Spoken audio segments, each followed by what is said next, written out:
विधानसभा निवडणुकीत घवघवीत यश मिळाल्यानंतर भाजपने आता आगामी निवडणुकांच्या तयारीला सुरुवात केली आहे. राज्यात येत्या काळात स्थानिक स्वराज्य संस्थांच्या निवडणुका होणार असल्याने भाजपकडून मोर्चे बांधणी केली जाते. येत्या निवडणुकांना डोळ्यासमोर ठेवून भाजपने पक्ष संघटनेवर लक्ष केंद्रित केलंय.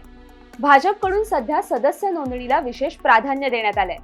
1.5 कोटी सदस्य नोंदणीचं लक्ष भाजपकडून ठेवण्यात आलंय. सध्या प्रत्येक जिल्ह्यात आणि तालुक्यात सदस्य नोंदणी केली जाते. अशातच भाजपने संघटनेला बळकटी आणण्यासाठी आणि संघटनेचा सरकारशी समन्वय राहावा यासाठी जिल्हानिहाय संपर्क मंत्र्यांची नेमणूक केली आहे. या संपर्क मंत्र्यांच्या माध्यमातून भाजप आता प्रत्येक जिल्ह्यावर नजर ठेवणार आहे. त्यामुळे भाजपने मित्रपक्षांच्या पालकमंत्र्यांवर दबाव आणण्यासाठी हे संपर्क मंत्री आणले तर नाहीत ना, अशा उलटसुलट चर्चांना सुरुवात झाली आहे.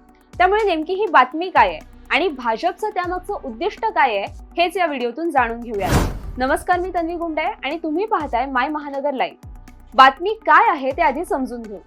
महाराष्ट्र सरकार आणि भाजप संघटनेमध्ये समन्वय साधण्यासाठी भाजपकडून नवं पद तयार करण्यात आलंय. भाजपचा पालकमंत्री नसलेल्या जिल्ह्यात भाजप आता संपर्क मंत्री नियुक्त करणार आहे. महायुतीमधील पालकमंत्री पदावरून सुरू असलेल्या संघर्षाच्या पार्श्वभूमीवर भाजपने हे नवं पद निर्माण केल्याची चर्चा आहे. संपर्क मंत्र्यांचं मुख्य काम हे कार्यकर्त्यांच्या समस्यांवर लक्ष देणं आणि त्यांच्या कामकाजासाठी मार्गदर्शन करणं असं असणार आहे.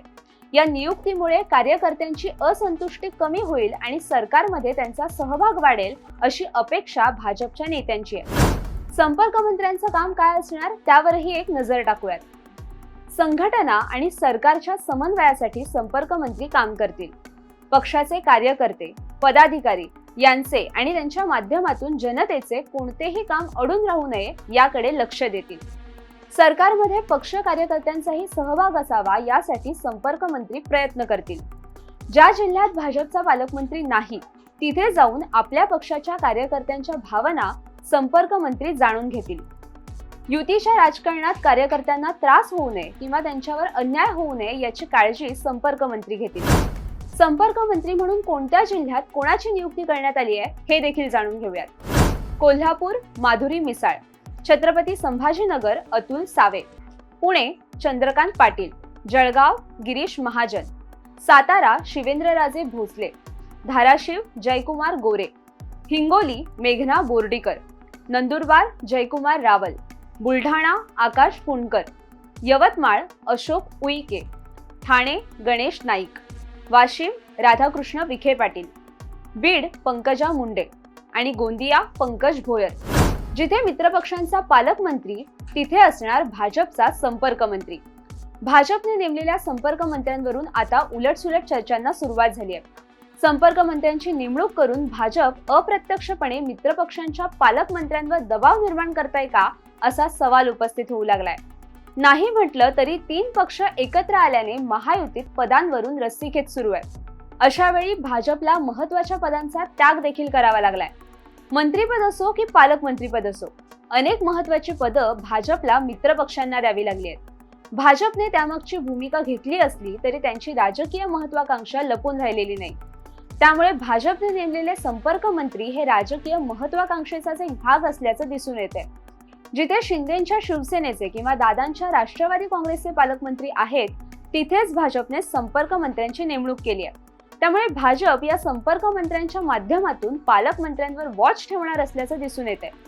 पालकमंत्री हा जिल्ह्याचा एक प्रकारे मुख्यमंत्रीच असतो.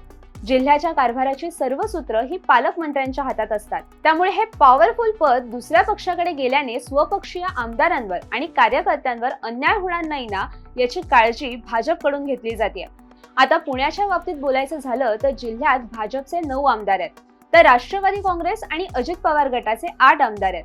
असं असतानाही पुण्याचं पालकमंत्रीपद हे अजित पवारांकडे. अशा वेळी सर्वाधिक आमदार असलेल्या भाजपच्या कार्यकर्त्यांना न्याय मिळावा आणि सरकारशी त्यांचा थेट संपर्क असावा म्हणून मंत्री चंद्रकांत पाटील यांची संपर्क मंत्री म्हणून नेमणूक केली गेली आहे. एकनाथ शिंदे पालकमंत्री असलेल्या ठाण्यातही भाजपने गणेश नाईक यांची संपर्क मंत्री म्हणून नेमणूक केली आहे. त्यामुळे 2029चं स्वबळाचं उद्दिष्ट डोळ्यासमोर ठेवून भाजपने आत्तापासूनच मित्रपक्षांना मर्यादित कक्षेत ठेवायला सुरुवात केल्याचं दिसून येत आहे. भाजपला याचा कितपत फायदा होईल हे आगामी निवडणुकांमध्ये स्पष्ट होईलच. पण शिंदे आणि दादा हे भाजपच्या या रणनीतीला कसे सामोरे जातात हे पाहणं महत्त्वाचं असणार आहे. याबद्दल तुम्हाला काय वाटतं हे आम्हाला कमेंट करून नक्की सांगा आणि माय महानगर लाईव्ह या YouTube चॅनलला सबस्क्राईब करायला विसरू नका.